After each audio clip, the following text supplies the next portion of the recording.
Does somebody want to tell me what's the formula for the residual? Observed y minus predicted y. Good, it's the observed minus the predicted.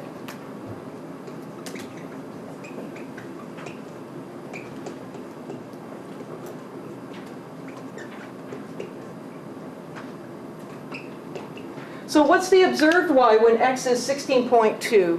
83.3. Okay, so you do this. You either scoot around on your scatter plot and find it. Whoops, trace.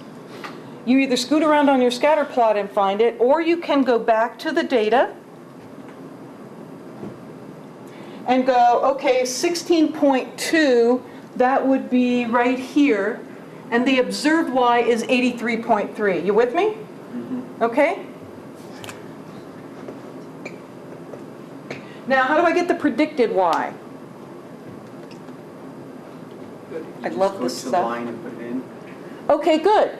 Good, Shantez. So you use the line that that we calculated, right? The Ax, the linear Yeah, regression line. yeah.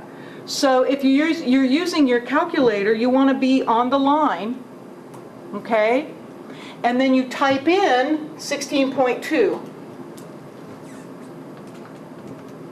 And the calculator is using this line and plugging in that value to get the 78.6. And what do we get there? Sorry? 1.7? 4.7. Okay, so that is a positive residual. Is that an over or an under approximation? Under. It's an under approximation. Perfect.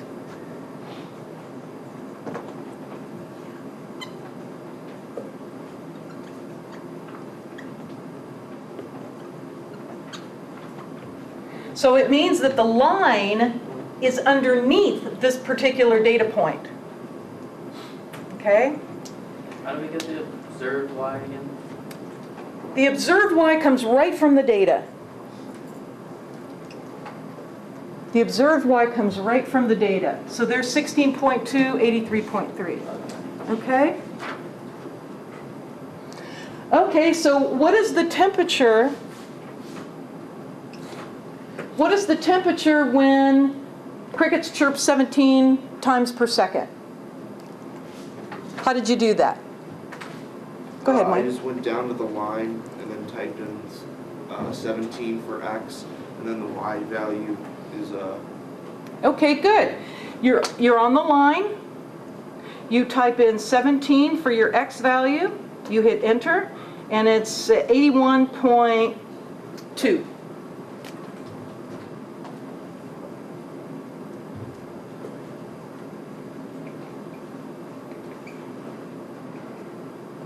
Degrees Fahrenheit. What else can you do to find this?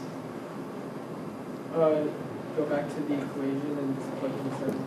Good, good. Can you reiterate the equation to me? I don't remember what it is. 8.24 x plus 26.01. 26.01. Good, thank you very much. So you could also take this 17, just plug it in here for x. Right? Just plug it into the regression equation for x and get the corresponding.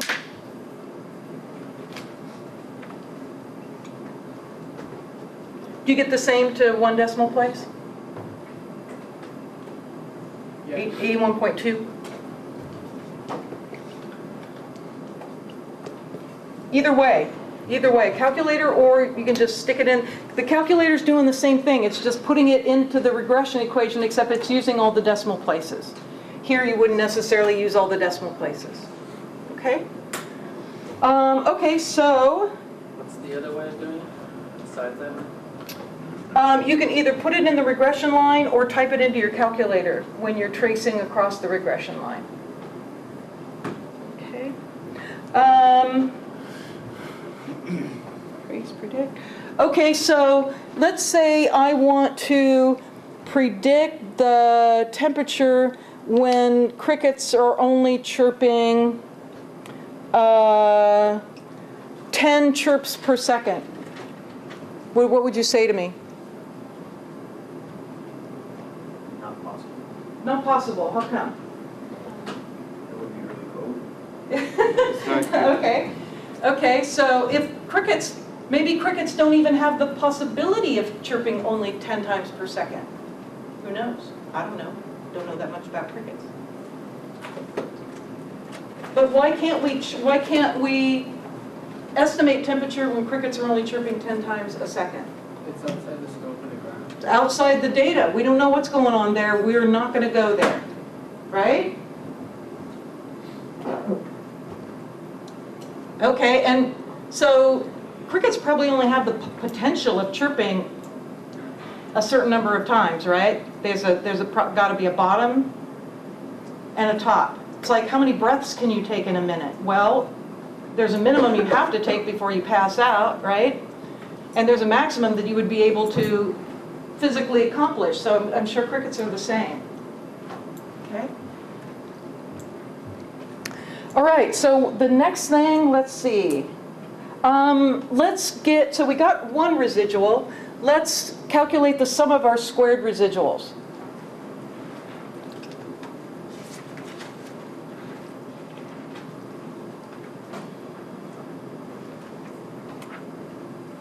So can you guys do that? So you need to have run this regression, remember, because when you do so, the calculator will run and store those residuals, or it has them in its little brain. You can also store those residuals to a list if you wanted to. Really no reason to, but anytime you generate data, there's a little button above your on key that's STO with an arrow. And you can hit that and then put the name of a list, and it'll store it to that list. Maybe for sum again? Bye, Stephanie. How do you find sum, gang? Oh, you go to second stat, Second stat, over 2, and then it should be right, down to right. 5. Yeah, second stat, right, right. And it's usually number 5. Is everybody finding it under number 5? Yeah. Okay, so if we go second stat, right, right, we get sum. Then we go second stat again. On that menu, we find resid, and we got to square those puppies. Make sure, if you do this all in one step, make sure that your square is inside of your paren, because you don't want to sum the residuals, then square the result. It's a whole different number. You square them first, then you sum them. I get 189.7. Yeah. Did you get the same? Yeah. Cool. Lauren, what's that? Sorry, what did you do to get the L resident square? L-resid, okay, so this is second stat, right, right. Okay, and it'll give you sum open paren. Then you go second stat, and then just go down in that first menu to get the resid, and then put your square, close your paren. Okay, so the sum of the squared residuals, 189.7. Let's write that. And now let's talk about our R squared value.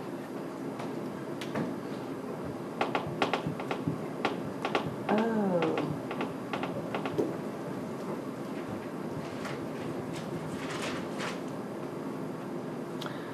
Ooh, there's my R squared value. 0.70 to 3 decimal places.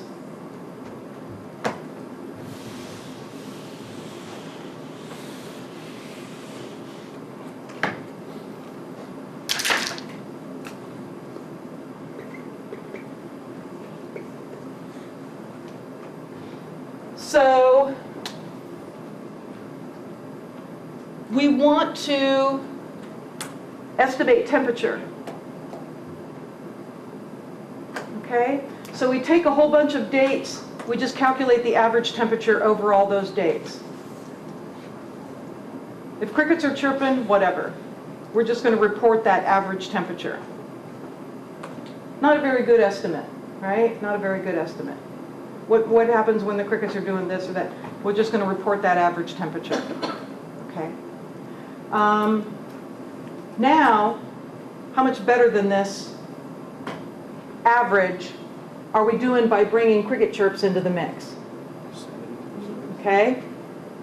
So remember, the vertical distances between each data value and this horizontal line, the average Y, the average temperature, okay?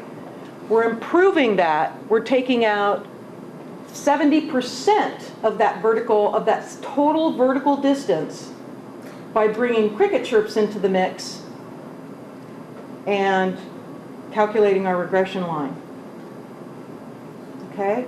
We're eliminating 70% of the overall error. So R squared of 0.7 means that 70% of the error in estimating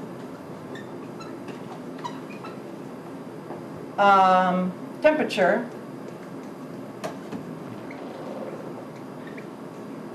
has been eliminated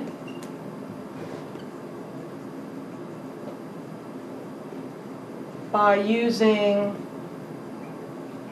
cricket chirps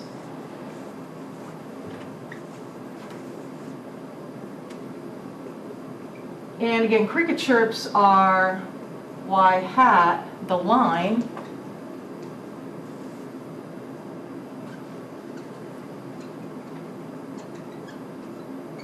as opposed to the average temperature only.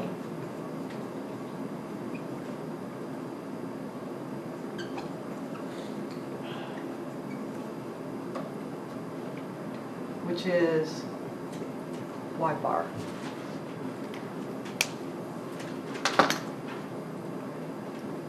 So R squared comes into play. As you can imagine, you can get data that has like a parabolic, kind of a trend, an exponential trend, a logarithmic trend. Just depends on the data. So R squared can come into play no matter what's going on with the data, no matter what kind of a shape it has. R, just plain R, only applies to linear data. It's the linear correlation coefficient. But again, R squared comes into play no matter what the type of regression. And you can see on that menu where you go stat and one right arrow, right? You can see all the different kinds of regression that's available there. You've got quadratic. You can see the log function. They're all there, so it's all possible. But it all starts here with linear regression. So how you guys feeling? You doing all right? Feeling better than Monday? A little bit more dialed in? Good, good, good. I'm glad. Okay, so I don't have anything else to say today, unless you have questions. Where's this?